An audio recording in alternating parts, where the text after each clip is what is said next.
দিন দিন বাড়ছে ক্রিকেটের জনপ্রিয়তা। আর একবার তারকা ক্রিকেটার হতে পারলেই কোটি কোটি টাকা উপার্জন। এ কথায় একদম ভুল নেই। ভারত ছাড়াও অনেক দেশে একবার জাতীয় দলের ক্রিকেটার হতে পারলেই আর ফিরে তাকাতে হবে না। তার জন্য অনেক বাবা মা নিজেদের সন্তানকে ক্রিকেটার হিসেবে গড়ে তুলতে চান। ভারতীয় ক্রিকেটারদের আয়ের পরিমাণ বাড়ছে। হিসেব বলে ভারতীয় ক্রিকেটারদের গড় আয়ের পরিমাণ আর 5টা দেশের ক্রিকেটারদের থেকে বেশি। আপনাদের নিশ্চয়ই জানতে ইচ্ছা হচ্ছে ভারতের কোন ক্রিকেটার কত মাইনে পায়। ক্রিকেট ভক্তদের সবসময় আগ্রহ থাকে প্রিয় ক্রিকেটাররা কত টাকা বেতন পান তা জানার জন্য। ভারতীয় ক্রিকেটারদের মোট 4টি ক্যাটাগরিতে ভাগ করা হয়। সেগুলি হলো A+, A, B এবং C। বিশ্বকাপ শেষ হওয়ার পর যেন সকলের মনে আরও কৌতূহল বেড়েছে তাদের প্রিয় ক্রিকেটাররা কত স্যালারি পেয়ে থাকেন।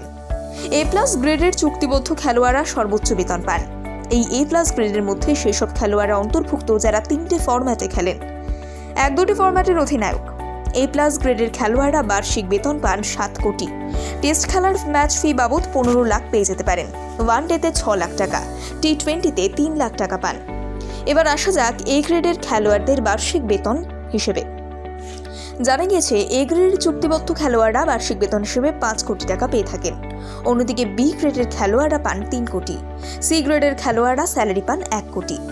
জানিয়ে রাখি, বার্ষিক বেতনে তারতম্য থাকলেও ম্যাচ ফি বাবদে কোনো বৈষম্য নেই। প্রত্যেক ম্যাচ ফি A+ গ্রেডের মতোই পেয়ে থাকেন। ভারতীয় ক্রিকেটের অধিনায়ক রোহিতের সঙ্গে A+ ক্যাটাগরিতে বিরাট কোহলি, রবীন্দ্র জাদেজা, জসপ্রীত বুমরা রয়েছে। এই ক্যাটাগরিতে রয়েছেন 5 জন: হার্দিক পান্ডিয়া, রবিচন্দ্রন অশ্বিন, মোহাম্মদ শামি, ঋষভ পান্ত, অক্ষর প্যাটেল। B ক্যাটাগরিতে আছেন চেতেশ্বর পূজারা, লোকেশ রাহুলের সঙ্গে শ্রেয়াস আইয়ার, মোহাম্মদ সিরাজ, সূর্য কুমার যাদব এবং শুভমান গিল। আর C ক্যাটাগরিতে আছেন উমেশ যাদব, শিখর ধাওয়ান, শার্দুল ঠাকুর, ঈশান কিষান, দীপক হুডা, কুলদীপ যাদব, ওয়াশিংটন সুন্দর, সঞ্জু স্যামসন, আর্শদীপ সিং, KS ভরত।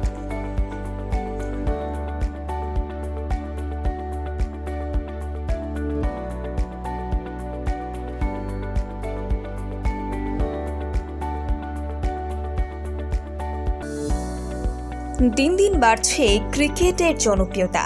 আর একবার তারকা ক্রিকেটার হতে পারলেই কোটি কোটি টাকা উপার্জন। এ কথায় একদম ভুল নেই। ভারত ছাড়াও অনেক দেশে একবার জাতীয় দলের ক্রিকেটার হতে পারলেই আর ফিরে তাকাতে হবে না।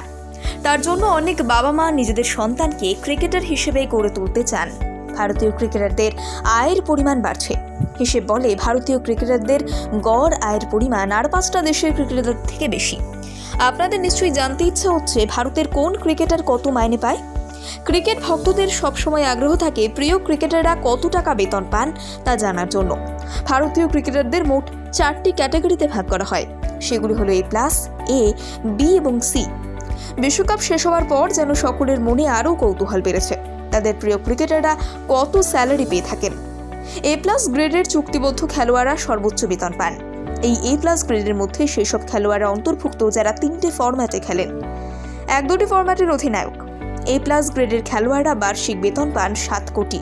টেস্ট খেলার ম্যাচ ফি বাবদ 15 লাখ পেয়ে যেতে পারেন।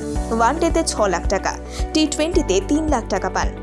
এবার আসা যাক A গ্রেডের খেলোয়াড়দের বার্ষিক বেতন হিসেবে। জানা গিয়েছে A গ্রেডের চুক্তিবদ্ধ খেলোয়াড়রা বার্ষিক বেতন হিসেবে 5 কোটি টাকা পেয়ে থাকেন। অন্যদিকে B গ্রেডের খেলোয়াড়রা পান 3 কোটি। C গ্রেডের খেলোয়াড়রা স্যালারি পান 1 কোটি।